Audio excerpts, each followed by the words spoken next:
All right, hello and welcome to Game Music Composition. My name is Chris Latham. I am the course director for the class, and I'll be hanging out with you through the month. It is Wednesday, September 27th, and we will start with a discussion of the class and the assignments, certainly for your first week here and throughout the month. Kind of give an overview of the different weeks and the assignments and just kind of the class as a whole with the expectations that you have through the month, the expectations from the class, the expectations you might have, and kind of get into some introductory material overall. We will start out with a discussion of the class and then get into the actual assignments in the second half. We'll go through certainly talking about your first composition, your first game project that you will be working on this week, and give examples and have some things to listen to and take care of all of that. So overall, there we go. Our main focus here is to introduce you to this side of the entertainment industry, talk about the role of a music composer working on a game project. We'll certainly discuss what is the same about the creation of music for games and what is unique and different. We will talk about the fact that most of the actual creation of the music is very much the same as any other format that you've worked on. It is still music theory, it is still music composition, instrumentation, or arrangement, understanding the production process and the understanding all of the tools and your DAW and your synths and your all of your effects and mixing and everything that you know and love about audio and music, especially, but applied specifically to games.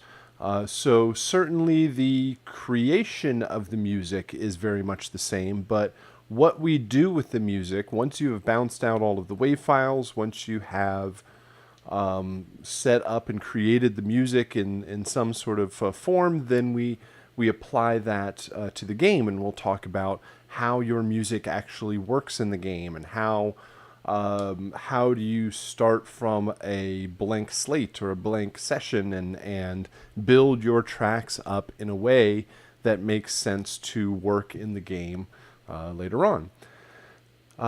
So we'll talk about some of the unique aspects of music for games. Certainly the fact that your music does not exist in one long linear piece of music that plays from beginning of the game to the end. We will talk about linear music versus non-linear music. Most of the music that you've ever probably listened to or worked with is a linear piece of music. There's a beginning, a middle, and an end, and every single time you rewind back and play through it again, it will play back the exact same way. And linear music is very much the way that most music exists in the world. We build our music with a lot of structure and form. We have tempo and time signature and bars and beats, and we have a structure like verses and choruses and intros and outros, and there's a very deliberate progression to our music. But when you are playing a game, the music and the music soundtrack has to react to all of the actions and changes that are going on in the game. So let's talk about, let's say when you're watching a movie. You sit down to watch a 2-hour-long movie. You're either in a movie theater or you are at home sitting on your couch, and while watching that movie, there is a 2-hour-long audio file that plays from beginning to end that represents all of the music, the sound effects, and dialogue. It's either stereo or 5.1 surround sound, and it plays back directly along with the movie, in that you experience the exact same thing.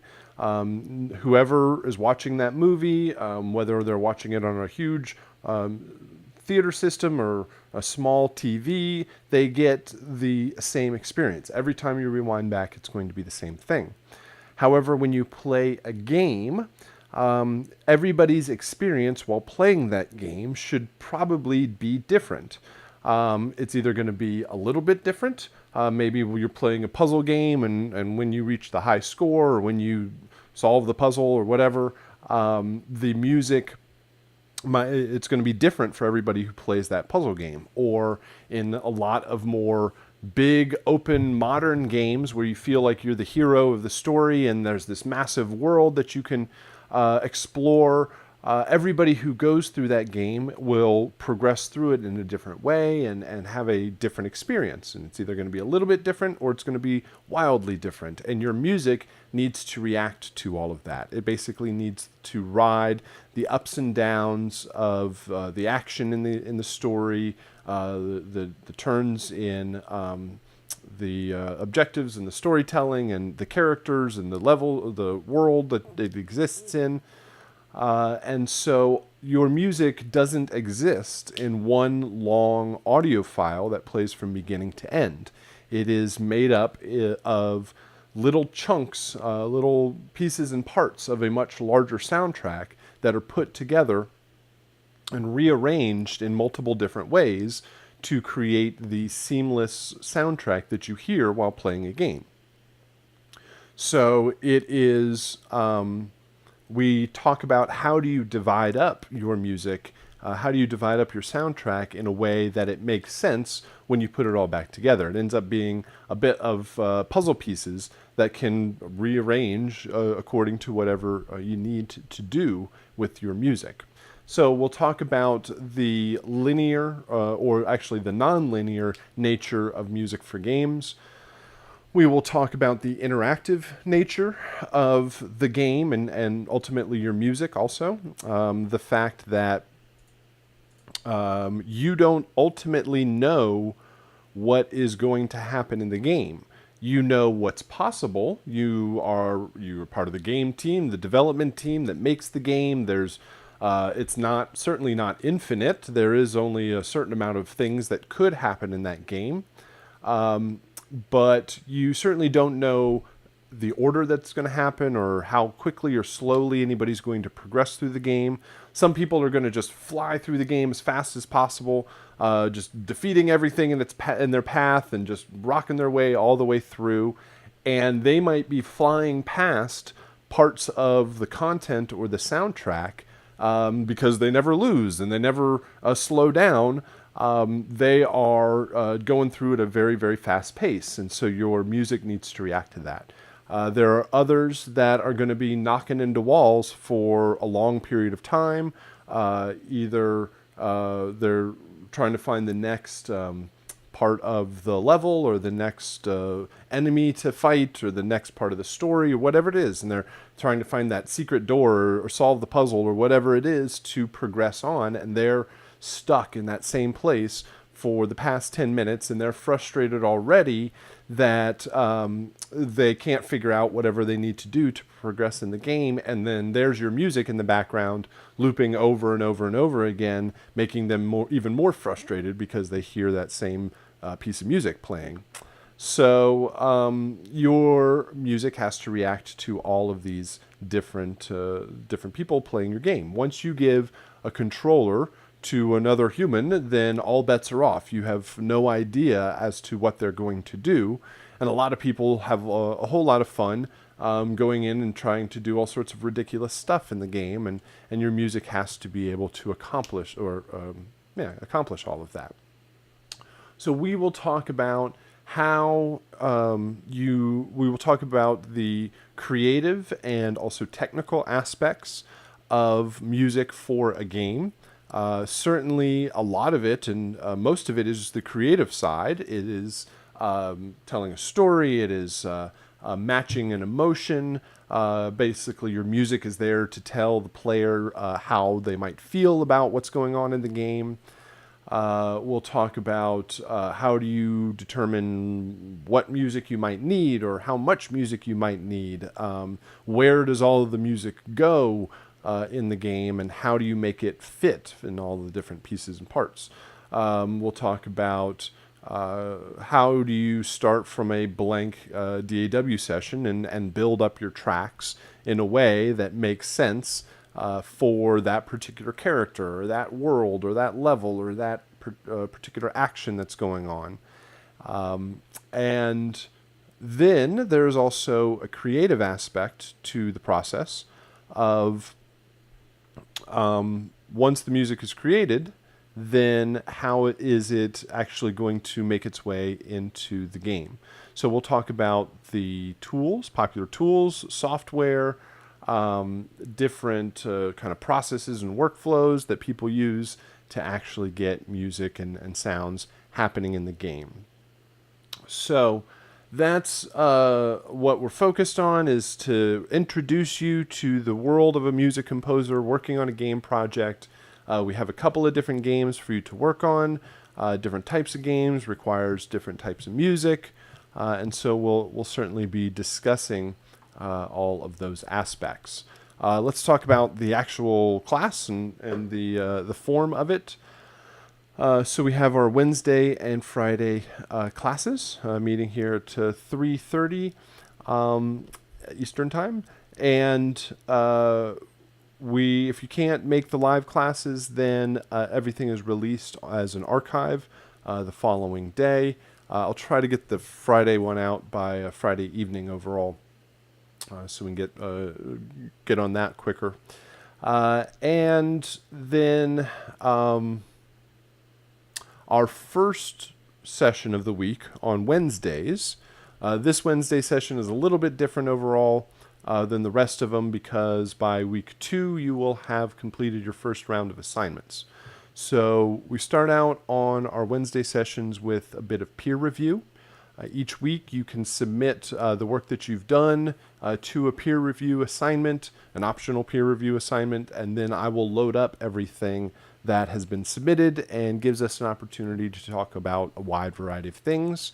If you can make it to the live class, then we can chat about it and discuss it back and forth, ask any questions, and I can clarify things because, do I even have Logic open right now?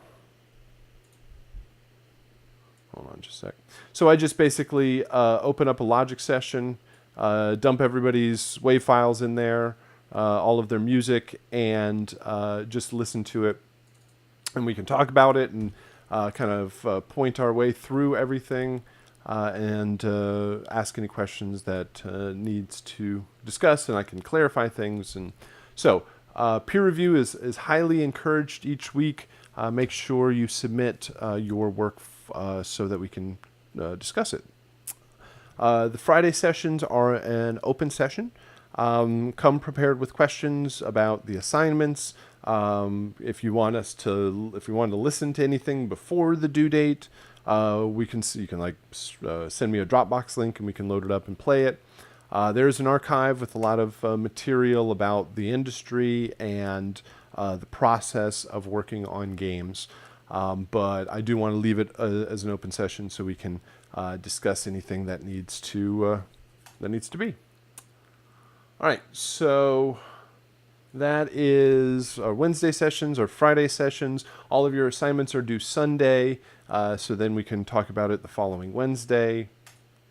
Yeah, that's pretty much what we need to discuss for the class. Again, my name is Chris Latham. I'm the course director of the class. I've been with Full Sail for about 15 years now, working in all sorts of different departments. Started out in the console classes on campus and working in the studios. That was kind of my history before Full Sail. I worked at a production company doing music and sound effects and dialogue or voiceovers. Did a lot of television commercials, radio commercials, production work like that. And so transitioned into Full Sail started in the studios. Eventually, Full Sail got on the game audio train and created game audio class.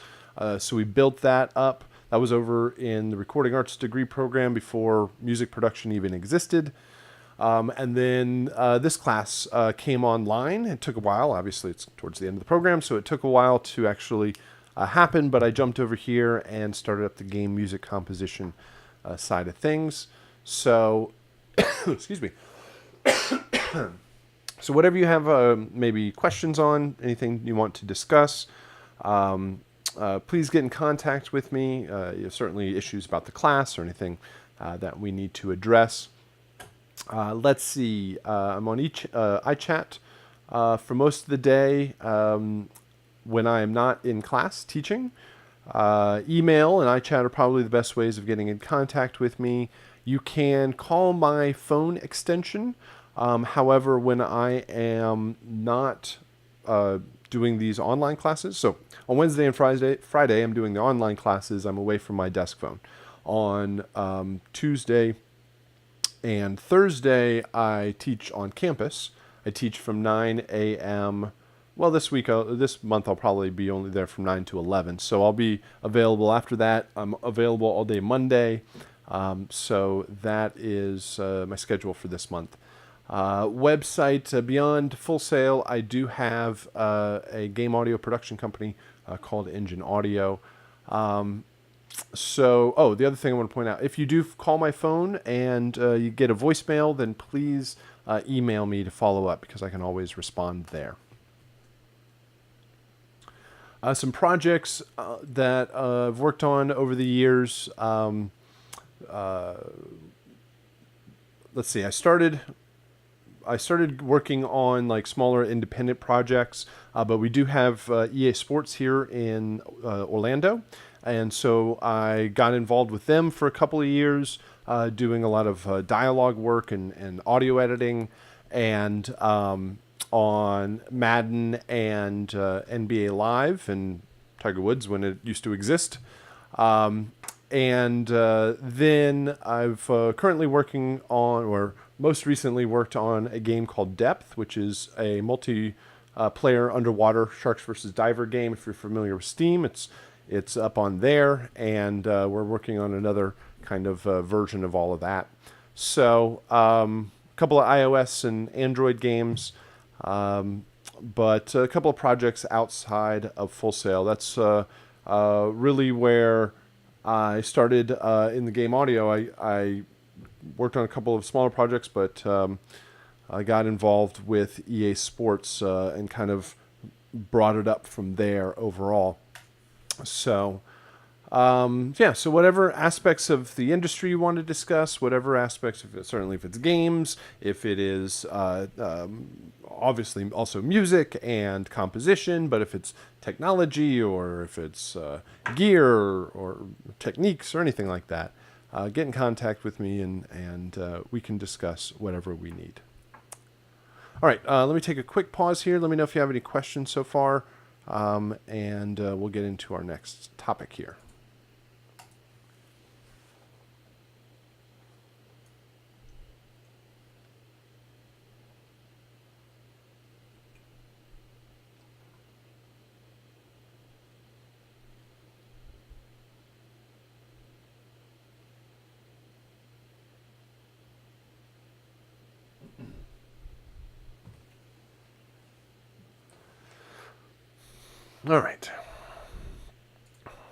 All right. So, early on here, I do have two quick disclaimers that I do want to throw out. Number one is you don't actually have to be any good at playing video games to be successful in this class. Your ability to play games, your experience with games, your history with games is certainly not important overall in your success in this class. I do understand that we have a wide variety of folks coming through the class that have different experience with games overall. There are those that eat, breathe, and live games and are up on all the newest and latest games and the game technology and maybe game developers in the game industry. And I can certainly nerd out with you all day long about the industry and about games. But I also understand that there is a portion of folks coming through the class that have zero knowledge or experience with much games at all. Maybe they're playing since maybe they're playing throwing quarters into Pac-Man or playing Minesweeper or chess or something like that. Haven't played a game in a long time, and that's perfectly fine also because your experience or your skills at playing a video game is certainly not reflected in your success in the class. What is expected overall is your ability to make music, your ability to take the intentions of a game or a client's project and render it into a music soundtrack. So I take the class from the point of view of I'm a game developer. I've hired you to work to be the music composer, to work on these games, and I will provide you with a lot of information about how the games are set up and what is expected of the music, and then it's up to you to actually create the soundtrack that you feel is appropriate.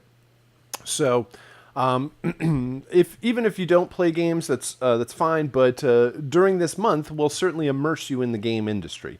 We'll talk about games and working on games and different game companies and the whole kind of industry and structure, like who hires you and how do you find clients and how do you find people to work with and how does it all work. We give you games to play. There's a whole bunch of free games available online that we'll be talking about, and so if nothing else, you'll certainly be playing games through this month. But I definitely want to start out with that. The second disclaimer that I have is you don't have to be able to code or program to be successful as a music composer in games.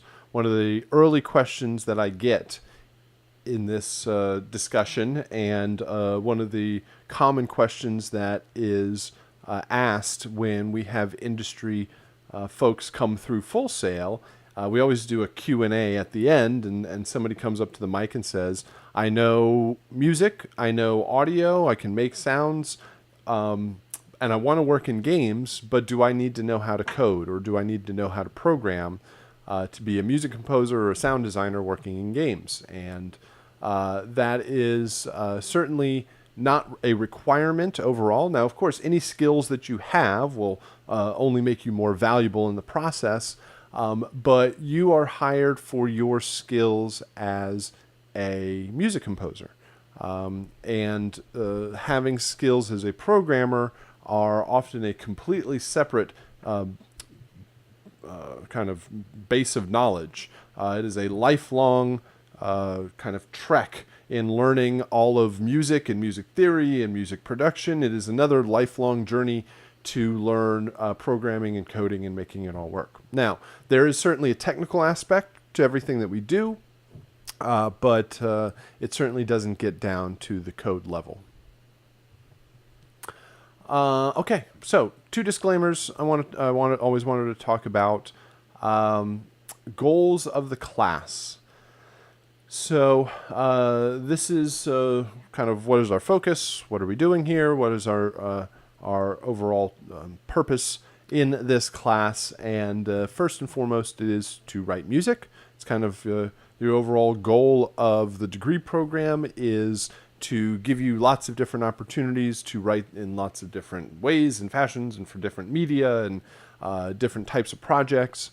So, of course, that is our main focus overall. So we give you different game projects to work on. By the end of the month, you will have 2 fully working Mac game applications that will have your own custom music and your own custom sound effects. So everything that happens in the audio of that game will be of your creation.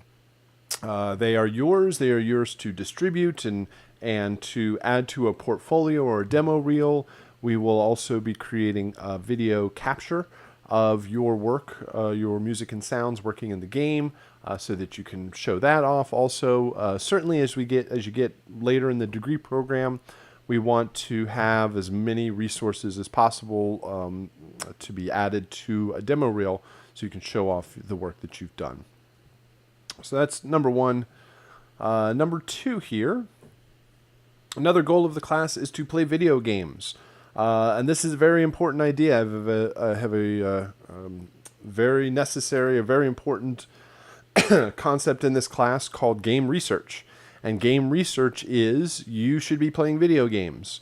You should be playing video games, number one, and paying attention to their music, their audio, their soundtrack, paying attention to the interactivity. Why did that sound play? How did it sound? What is that sound made of? How did the music work? Why did the music switch and change when you did X, Y, or Z in the game? And this becomes quite important if you are interested in working in the games industry. So let's start with the music industry. If you wanted to work in the music industry, you want to be a songwriter, you want to be a music composer, you want to be an artist, you want to be a producer, engineer, whatever it is, you should be listening to tons of music in lots of different styles. Listening to getting a wide base of knowledge for your of music and the music industry, paying attention to artists, paying attention to producers and record labels, production companies, recording studios, engineers, how did they create it, the songwriters, the songwriting process, the recording process, how did they market and sell it, basically every aspect that is involved in the production and creation and the success of music. What music is successful? Why is it successful? Figuring out every aspect of that, because clients in the music industry speak in terms of previous music projects.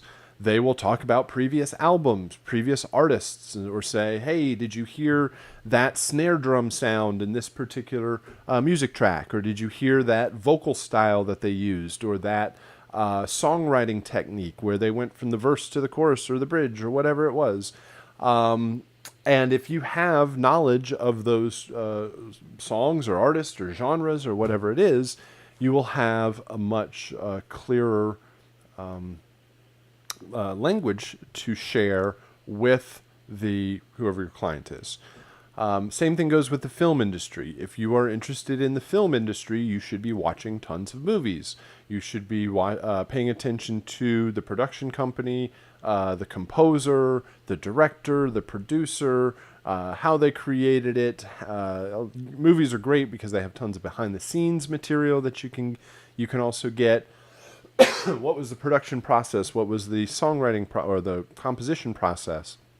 Basically, every aspect of a film and different genres of films, so that you have, again, a shared knowledge base or shared language with your client. It just so happens in the video game industry, you should be playing tons of video games, paying attention to those games, the game developers, the music composers, the game publishers, the technology that they used, the industry as a whole, what's coming up in new and latest technology. Because, again, game developers or your game clients are going to speak in terms of previous games. They will talk about soundtracks that they enjoyed and maybe characters that they related to, or stories or objectives, or and all of this stuff can give you a good starting point for your own composition. So, along with just the fun of playing video games, there is also a purpose to all of that, so that you can keep up with what's going on in the industry. And along with all of that music writing and video game playing will be lots of learning. There is a lot of knowledge to be had in all of this. Like I said, there's the entire creative domain, which involves the design and production of the actual music. And then there's the technical aspects, which is how is it actually going to work and play back correctly in the game. So there is a lot involved in all of these aspects. All right, let's go ahead and talk about your assignments and take a look at FSO. If you have not already, I would ask that you go on FSO and download all of the week 1 assignments. Hold on, I'm going to take another quick pause here and load up FSO, and we'll get started on that.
All right. Let's get FSO loaded up here.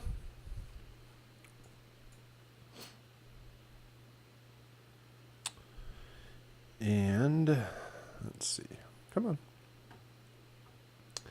1710. And all right, so here we go. Introduction. We have a couple of, you should be very familiar with these by now, different policies, my contact information, a welcome letter, and different resources that you can get access to. So definitely check those out and download everything that you need to and work with those. Here, let's start in week 1.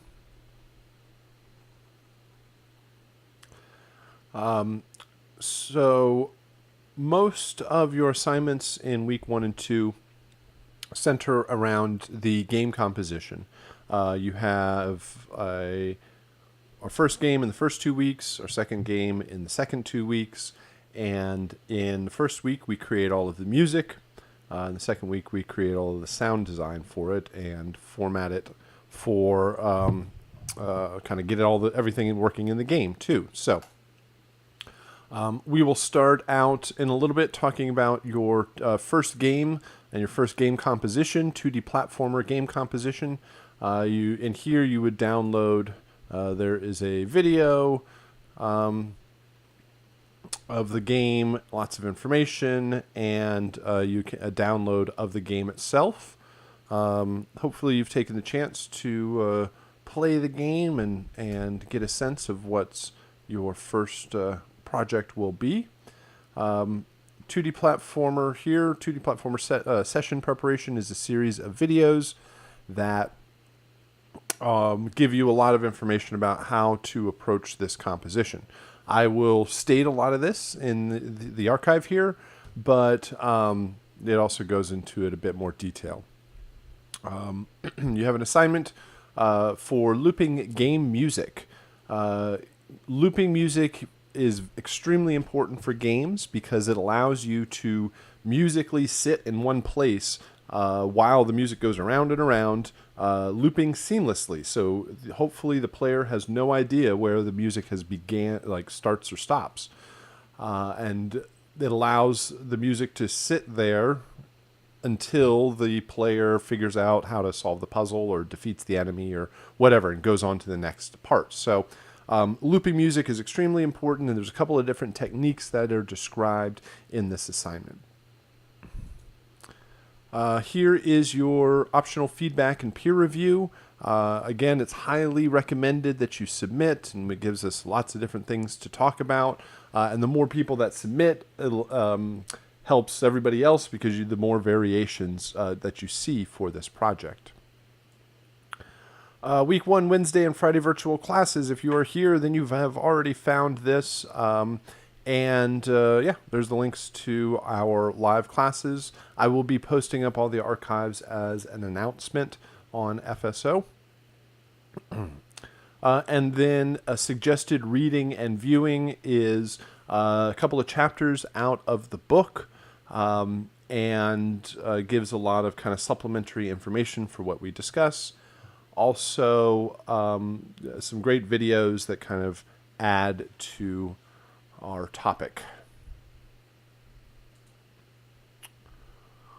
Let's take a look at week 2.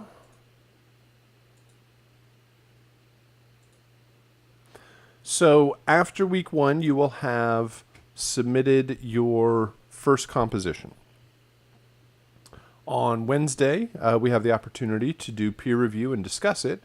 You have the opportunity also to revise the music and resubmit it in the final version. But week 2 also introduces the sound design aspect for this game. So you not only will create all of the music, but also all the sound effects. And then you will create a game capture. Once the music and sound effects are working in the game, you've tested everything out, you make sure it works, then you will use QuickTime to do a screen capture and be able to show off your work in the game. At the end of each 2-week block, there is a composition description, which is a 10-question test that is an overview of your composition. So it's not a test in the traditional sense where you study for a particular set of questions. All of these questions you have all the answers because you created the composition. So it basically gives you a way to detail information, gives me an opportunity to ask questions about your composition, and you'll provide different media and links. It's basically a summary of your overall project. Optional peer review, Wednesday and Friday classes, suggested reading and viewing. All of that is similar, at least in concept. Then week 3 and 4, very much the same setup, the same schedule. It just introduces a new game. We'll show you this both of the games this afternoon, and but we'll certainly dive into it a lot deeper when we get into week 3. So hopefully that gives you some good information about how things are set up in the class, how the assignments are going to work. Again, please download everything as soon as possible whenever it's released in the month or each week, I guess, and ask me any questions if you have them about the assignments and the progression of the class. There is a textbook that you should have received for the class. It is a great resource, A Composer's Guide to Game Music by Winfred Phillips. I enjoy it for the class because it is specifically about game music. It was actually quite hard to find a book that, or at least at that time, that was solely about game music. There's quite a few game audiobooks nowadays, but with only one chapter about the music process. So this one dives into it head on and gives a lot of good supplementary material to the class. There is nothing that is a testable material that you would only find in the book. There's no answer to a question that is only somewhere secretly located in the book that you wouldn't hear otherwise in the class. But it is, like I said, a great supplementary material to the topics that we discuss. All right, let's get into the games themselves. The first game that you'll work on this month is called 2D Platformer. It is a 2D platform arcade game, and let's see what that means. Good, okay. You shouldn't hear anything at this point.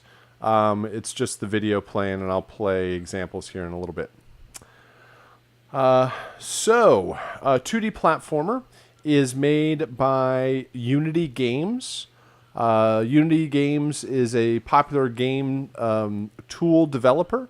They make the Unity game engine, and there are a lot of very popular games made in the Unity game engine. It's kind of like saying Pro Tools or Logic, where that is the DAW that you use to make your music. The Unity game engine is a tool that people use to make games. So this is a demo game released by the company, much in the same way that you might get a demo session in Logic that you can tear apart and figure out how everything works. So to give people some material to work with and to learn about their tools, they release games like this. And then the graphics people can check out how the graphics work, and the animators can check out how the animations work, and we audio folks can work with the music and sound effects. Let me go get the other copy of this video that I can just set to loop, and it'll go round and around. So, 2D platformer is a 2D platforming game, meaning that it's 2D, that you can't go into the image. It's a flat plane, and it is a platforming game because your main task, or one of the main things that you do, is running and jumping between different platforms. Let's see, where's that video here? Almost there. So platformer games are very common, are still very popular. They have their history all the way back to Super Mario Brothers and Donkey Kong and all of those variations. Oh, what happened? Oh. Hold on, open the wrong thing. How about I go to the movie?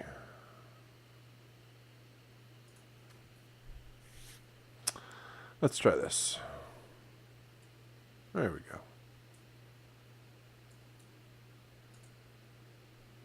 Hold on a sec.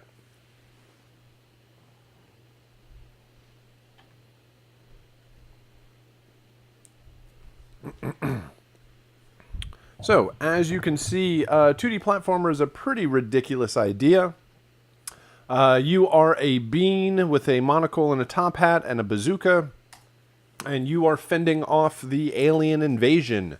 For some reason, the aliens have come to London, and you can tell that because this is London Bridge. It has fallen down. There is the Big Ben is over here. It's all broken, and the London Eye is here. It's all busted up. So you are the only hope for being humanity to save, I guess, Earth from all of these cute little red and green invaders. So you are armed with your bazooka to basically take all of them out. And there really isn't this isn't a full game by any means. This would be like one level of everything. There's no ending to the game. You just either run out of health or the score just keeps going up and up until you choose to stop. Oh, I need to set this to loop.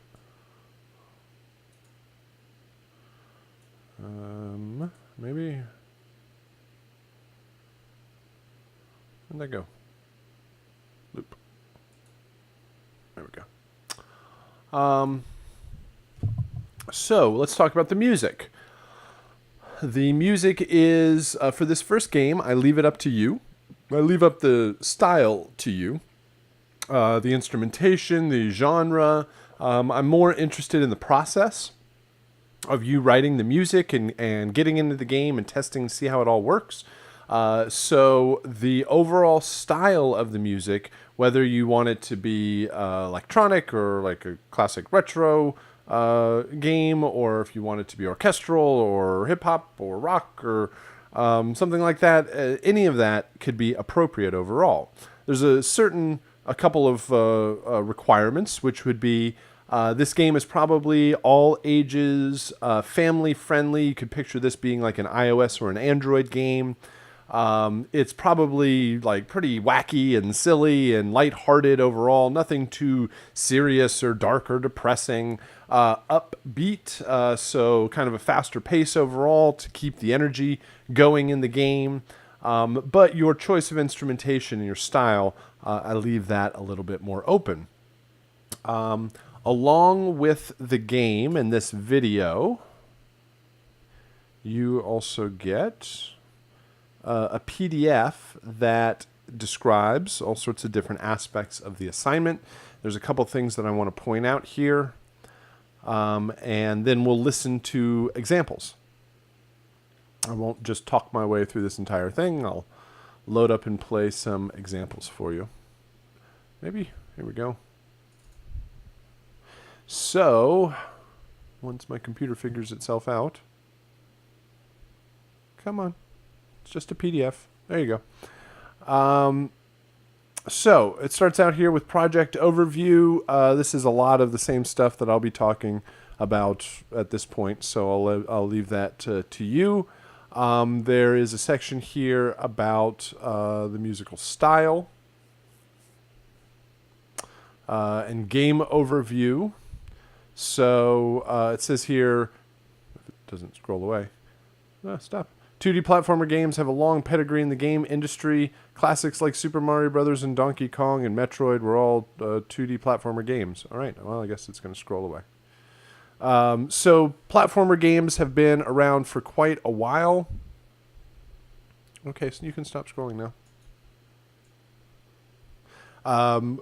Super Mario Brothers, Donkey Kong, Metroid, all of these classic games were all platformer games. And they're still quite frequent as a modern genre. Oh my goodness, it's going to scroll the whole document. Stop, whatever you're doing, stop. Go back up. Okay, phew. Musical style. I have a line here that says Monty Python meets Mars Attacks or Benny Hill versus the Body Snatchers.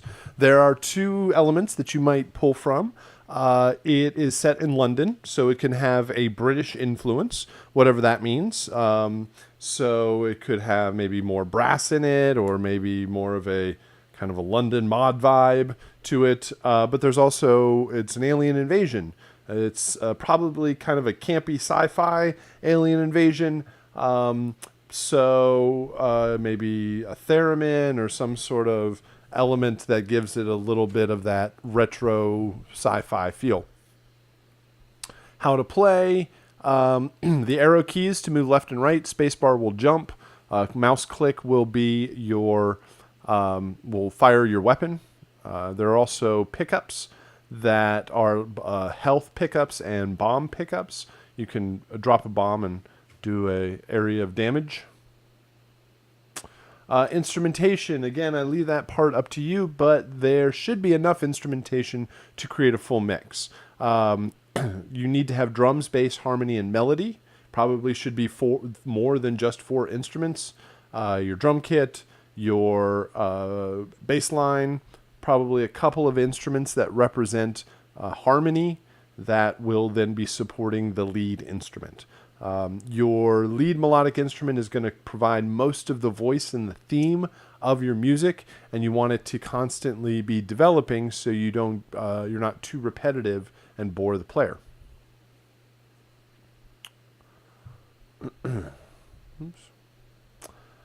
Next is this asset list. This is a very handy resource because it lets you know all of the files that you will be creating for this assignment. There are a total of 9 files that you will create. The music soundtrack is broken up into these 9 files. 3 different categories. You have 3 intro files, you have 3 main loop files, and you have 3 ending files, or I call them cues. Intro cues, main loop cues, and ending cues. The intro cues, well, we have 3 different categories, each with 3 different variations. Those variations are going to feel like they come from the same song. It's all the same band playing the same instruments, but playing different variations of a tune or a theme. It's also very important to understand that intro 1 does not always go to main loop 1, which does not always go to ending 1. This is where the idea that your music can interact and randomize and shuffle according to what's happening. So, excuse me, it will randomly choose different variations of 1, 2, and 3 and recombine them together. So your intro 3 needs to go to main loop 2 and will end with ending 1. And it can play back in any sort of order. And this is really where the challenge of this composition is, of having 3 variations of 3 ideas that can then combine in all sorts of different ways.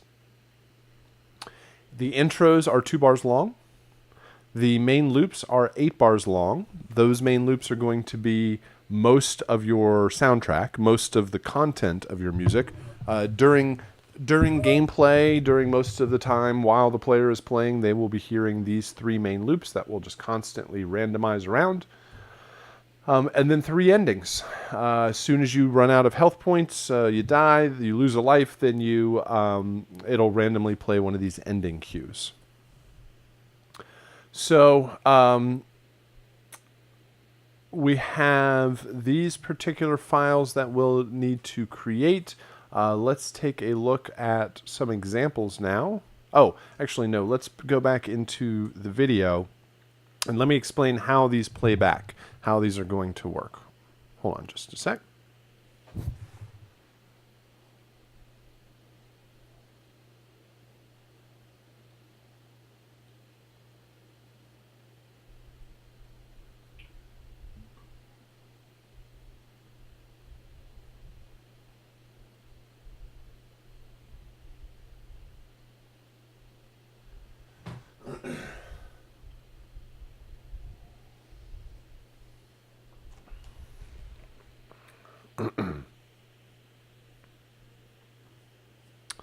All right.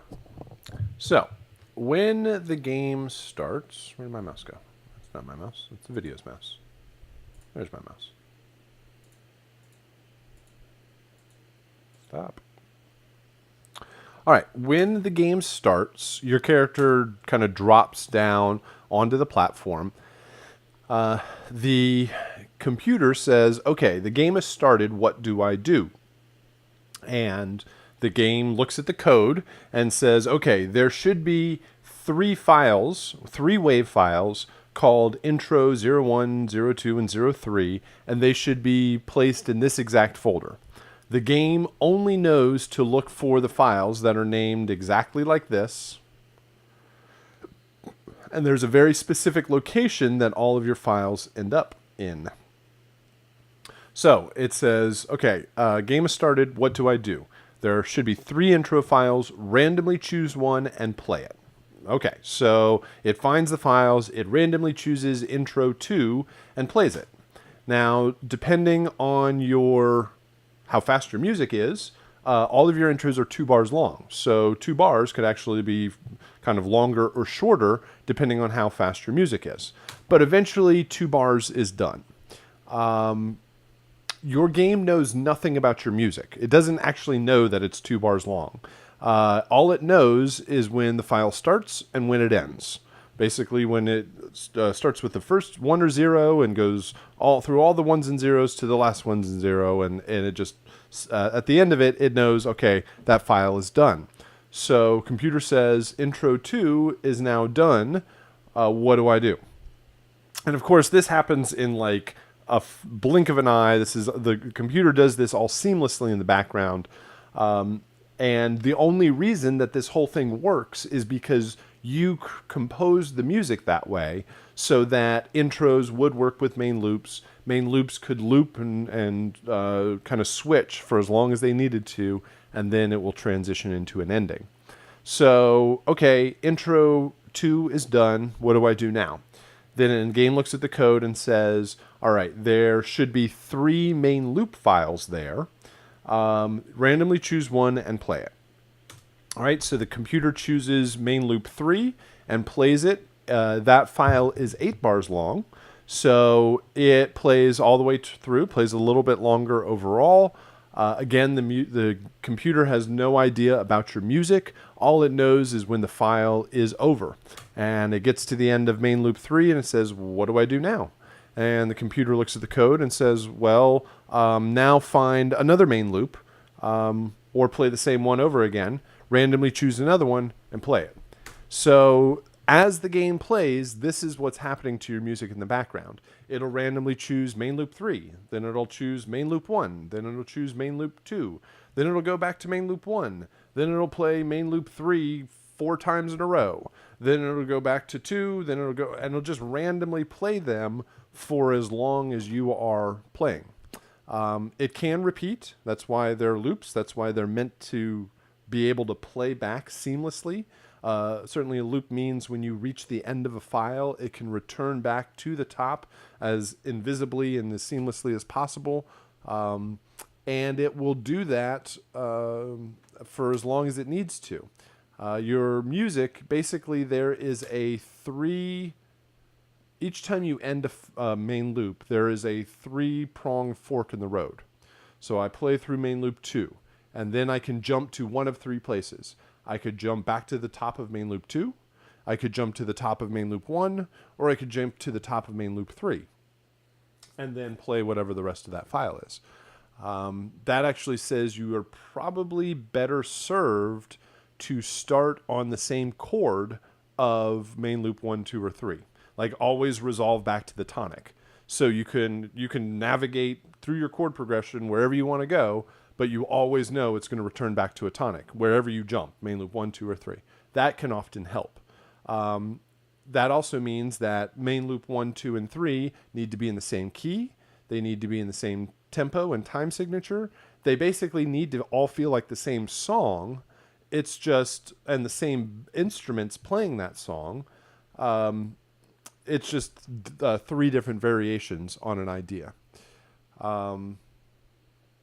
If they were completely different, like if they had completely different instrumentation, they were in different keys, they were in different tempos and time signature, as you jumped around every 8 bars, it would be a completely different song, and it would be obvious when they repeated themselves. So you want a little bit of variation. Your tempo and key doesn't change, your instrumentation doesn't change, so where the most change and variation comes from is your composition. So the notes that you play, that's where the variation comes in. So the drums might change the pattern a little bit. Maybe the hi-hat changes up a bit. The bass line changes, plays a different line. The chord progression might substitute a couple different chords or be a different progression entirely. And the melody is going to provide you the most change, the most development. It is your theme, it is the voice of your music, and will constantly, hopefully, will constantly vary and progress forward. And if you have a constantly developing theme, then your music seems less repetitive, and your listener just kind of gets lost more so overall. So that is intros. That is main loops. So now we got to figure out the endings. As long as the game is being played, you hear the main loops until something happens, and that is until you run out of health. The game knows when the game is over, like when the ending is supposed to play, when you run out of health. You may notice it here, but the bean has a health meter at the top. And this will eventually run low, and your player will lose a life. And at that time, the game is okay, right about here. So, the game plays the intro, then it plays a main loop, and it constantly just chooses another random main loop to play. And during the entire gameplay, there's another question that the computer is constantly asking, and that is, have I run out of health yet? And the answer as you're playing is always no, until it's yes, until you did, right? At this moment, the player loses the last sliver of health, and so the game says, okay, what do I do now with the music? And the computer looks at the code, or the game looks at the code and says, all right, there should be 3 ending cues. randomly choose one. We are going to stop the main loop wherever you were, whichever main loop you were playing, whatever was going on. We're going to stop that one currently. Then we are going to immediately transition over to one of these random ending cues. So it'll just hard cut from one to the next, but that works because you just died, you just lost control in the game. It's going to restart over again. And then it starts the whole process back over. Randomly chooses an intro cue, then plays that for 2 bars, randomly chooses a main loop cue, plays that for 8 bars, then randomly chooses another one, and keeps doing that until you run out of all of your health. It immediately cuts off the main loop and plays the ending cue. The ending cues should end in silence. They will end they will end in silence so that it produces basically the period at the end of the sentence. The music resolves seamless or strongly down to the ending, resolves to silence. Music is over, and the whole game starts all over again. So I want to load up a few examples, a few things for us to take a listen to. We got logic loading up here. Hold on just a sec.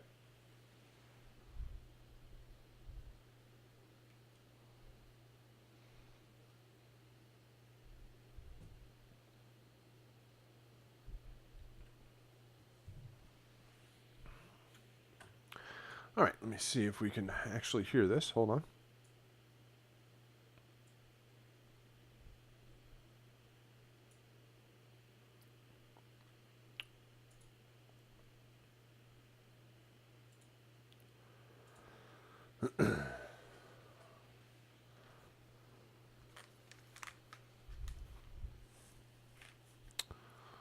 All right. I think that should work.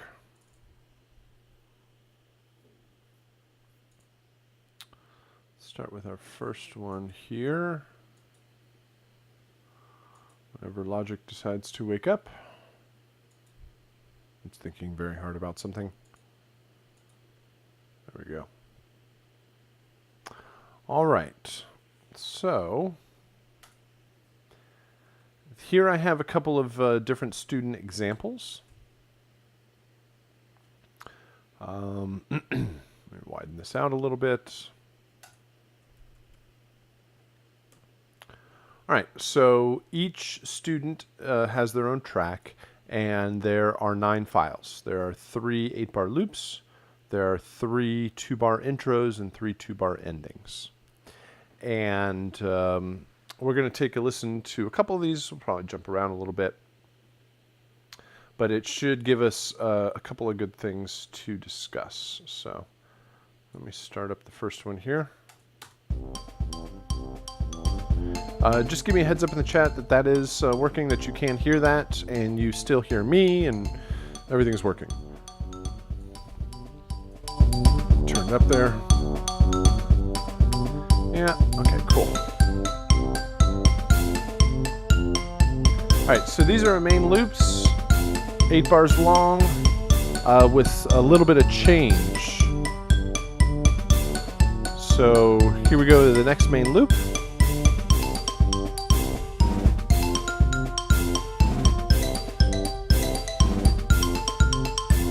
We got the drums, we got a tuba and other brass. Tuba's the bass, brass as the harmony, and the marimba playing the lead line. What happened to my loop? All right, main loops. They, number 1, are supposed to loop. 8 bars long. They notice that they seamlessly transition from one to the next.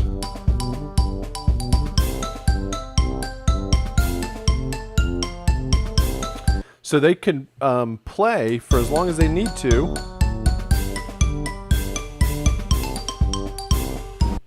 And just kind of progress as seamlessly as possible.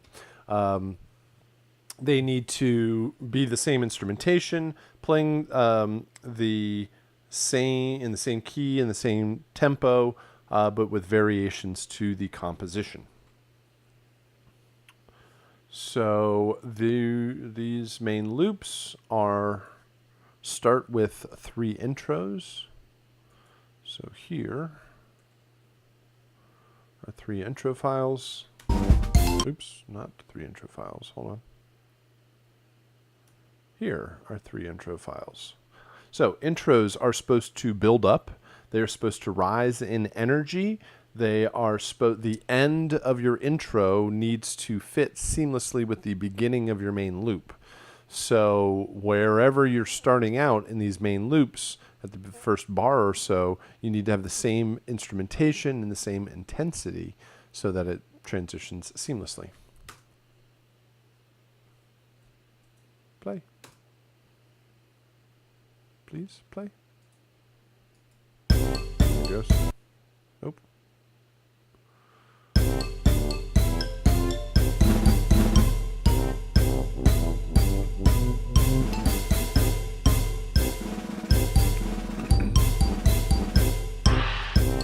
So often you're subdividing the rhythm works very well to bring up that energy. Something like 1, 2, 3, 4, 1, 2, 3, 4, 5, 6, 7, 8.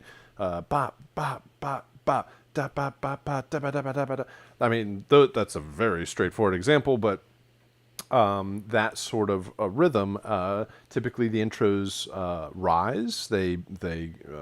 Everything moves in an upward direction. All of the instrumentation kind of builds up heading into the main loops.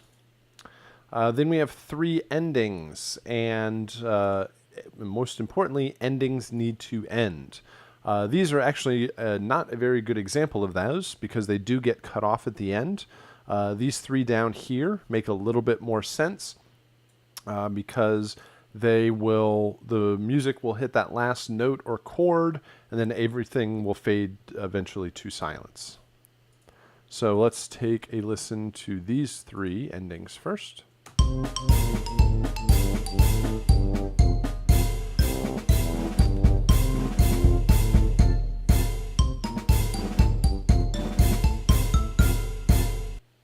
So they should provide a strong period to the end of the sentence, strong resolution. All of the instrumentation of the main loops should also be present in the endings. Let's take a listen to another one down here.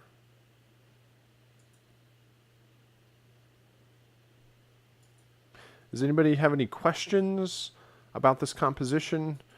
About how you might approach this? Let's do the next one here.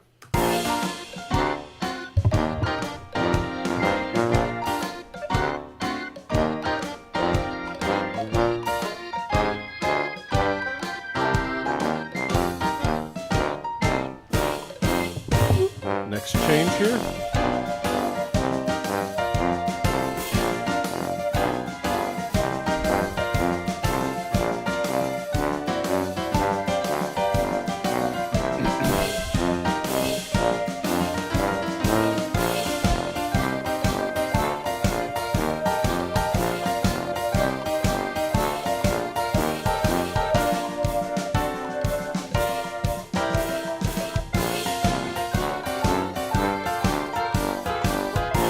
All right, so let's do 3 intros that would head into that. 1,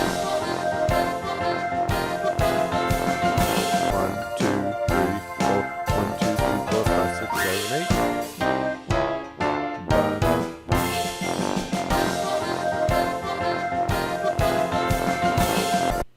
8. And then 3 endings. These endings do actually end in silence.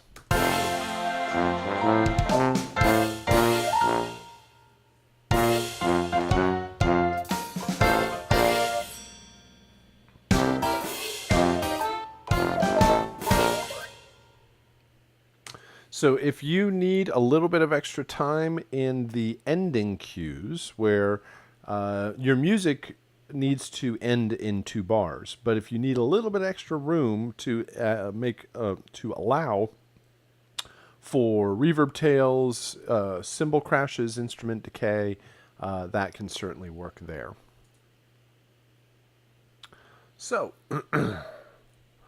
Those are more kind of in the analog instrument domain, the acoustic instrument, I guess I should say, not analog. Let's play a couple that are more kind of synthy overall. This is what I would probably describe as kind of classic video game, maybe Sega Genesis type of music right here.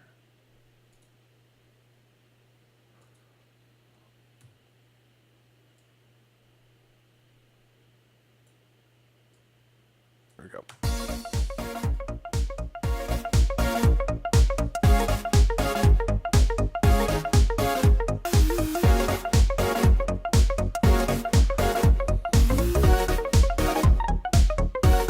So, good changes, strong lead line.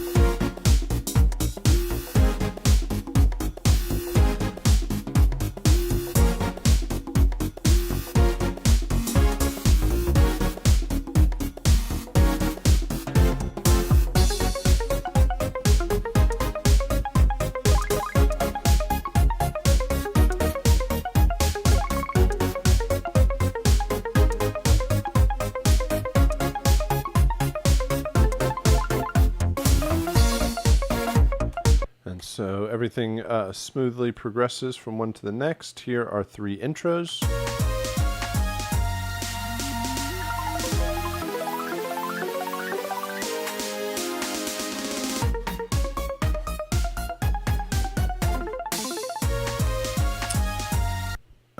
So here's, I don't think I did this earlier, but here's basically what would happen. Here is intro 3. That will play into main loop 1. See if I can line those up.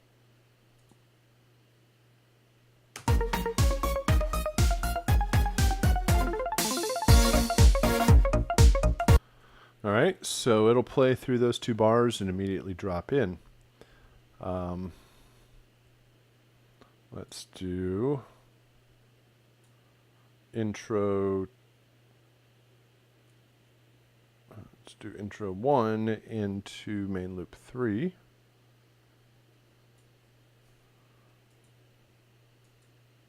So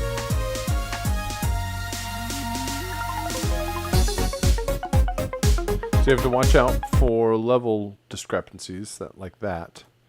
But overall, the intros build nicely into the main loops. And here are 3 endings.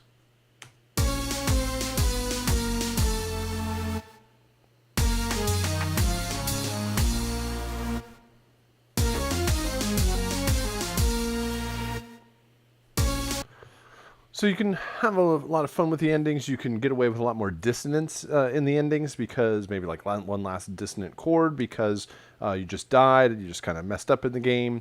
I've heard things where the entire band kind of crumbles apart, whether the notes and the rhythms fall apart or whether it actually it adds in some effect. I've heard where it hits the last note and it bounces out and there's a whole bunch of reverb. There's a lot of different things that you can play with this approach. What else? Let's do, I think it's this one. Another kind of synth one here. And that's an intro, hold on. All right, this one has a strong lead line and kind of fast drums.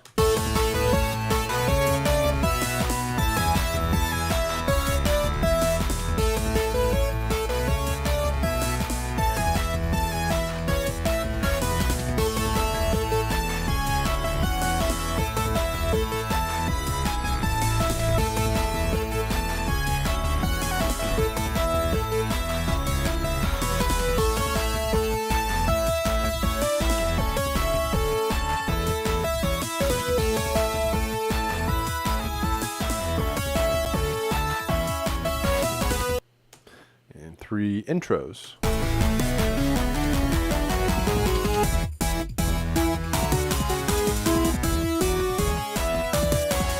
These have that strong feel of subdividing. 1, 2, 3, 4, 1, 2, 3, 4, 5, 6, 7, 8, 1, 2, 3, 4, 1, 2, 3, 4, 5, 6, 7, 8. Kind of builds up, and then 3 endings here.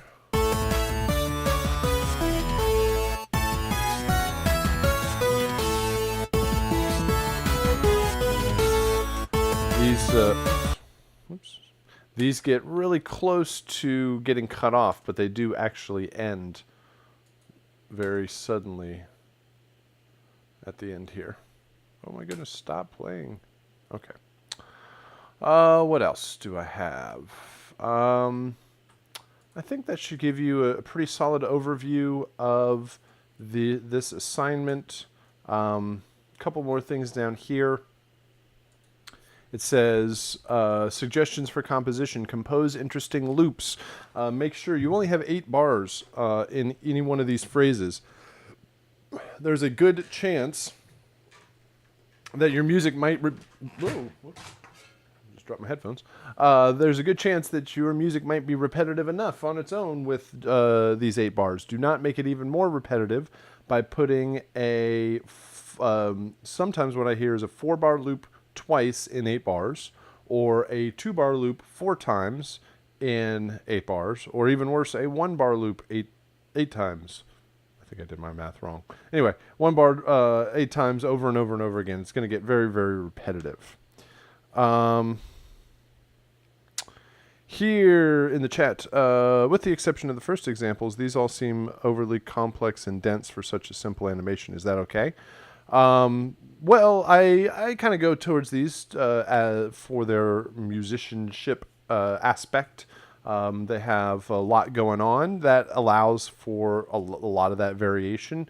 You want to stay away from the repetition. But your son said they sound like game music. Excellent. It's really up to you as to how dense you want. I typically warn against the, and what I can commonly get is 1 drum kit, a bass line, something that just hits a chord every once in a while, and a melody that holds whole notes or just changes on the chord change. So these certainly lean towards the having more layers and density going on in the mix overall, but certainly open to a wide variety of stuff.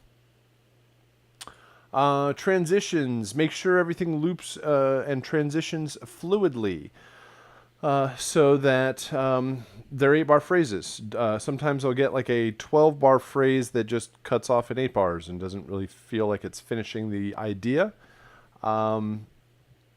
Make sure there's no pops or clicks or gaps or anything as it transitions from one to the next. Keep the same tempo. I said that if it changes tempo or key too much, it'll sound like a wonderful mess as it's playing back. Continuous loops, that's actually the gaps and fades and pops and clicks. You want nothing in the music to really identify to the player that the music has started over again. Watch out for attack of your instruments. Things like strings and things that take a little while to fade in can sound like everything just cuts off and it starts all over again. The overall mix you do have control over because you are doing both your music and sound effects. Eventually you're going to want to listen to your music and sound effects together inside of Logic as you're making determinations of how loud any of your sound effects are going to be or any of your music. All right, then the rest of this talks about how to deliver everything and post it up on FSO. That should be everything I want to discuss there. And what else? Let me go back to my slides, which is this somewhere.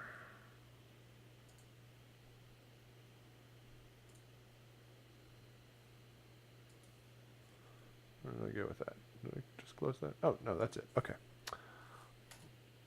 Bring that back up. Do this. Okay. This is your second game of the month. This will just kind of give you a preview of what we have coming forward. This is a game called Angry Bots.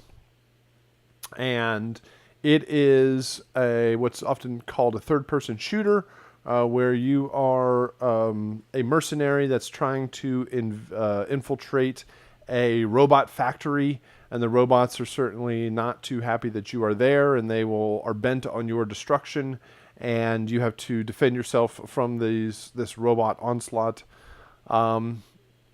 This obviously has a different vibe, a different style of music that's needed for it. This one is not family friendly. It would be much more kind of a more adult oriented or teenager oriented kind of game.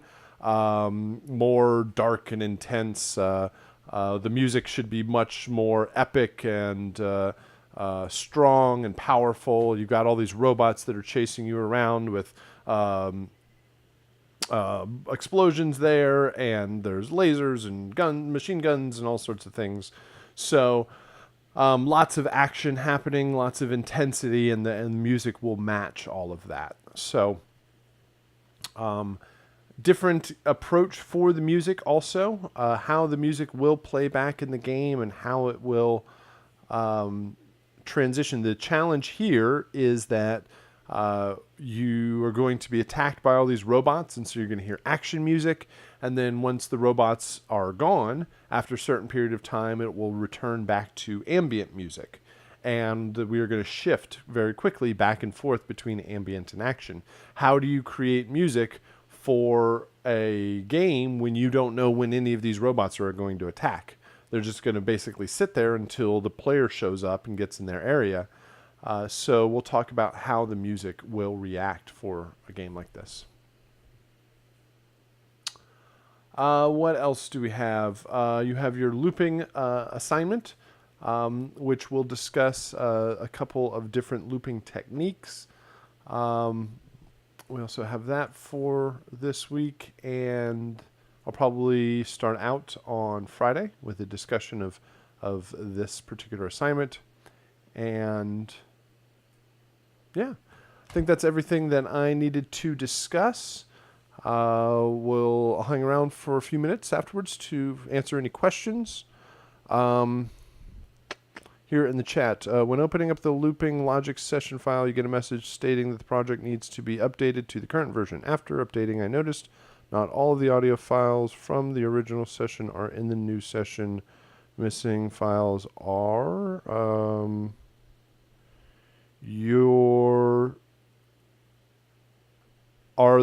any of those files the ones that are actually used in the session? And if they are, which they probably should be, then when you did the save as, make sure that you check audio files. Like if I do this, and I do a file, save as, then if they're not, were they only located in the bin? Like you checked audio files is here. Are they actually missing from the session? Those might have been extra files that are just sitting in the bin and maybe are not actually in the session. And if that's the case, then I can just send you an update, like a Logic 10 version of the session. Just write me a message if you're still having issues with it. Or like give me a send me a message and give me a screenshot of the like which files are missing in the actual. I checked the bin in the original file. Okay, so they could have just been sitting in the bin of the original file and not needed in the updated version. So look in the updated version and make sure that there's no blank regions or anything like that. And if there are no blank regions actually on tracks, because you don't need to pull anything from the bin, everything's actually on the tracks that you're working with. So if your tracks have all the audio, then you're fine, and those were just unnecessary files that were in the original session. So, if you have continuing issues with that, then send me screenshots and I can better identify what is needed. Cool. All right. Well, if we have any further questions, let me know. I'm going to go ahead and wrap up the archive here, and we will meet again on Friday. All right. Thank you very much, and have a good rest of your day.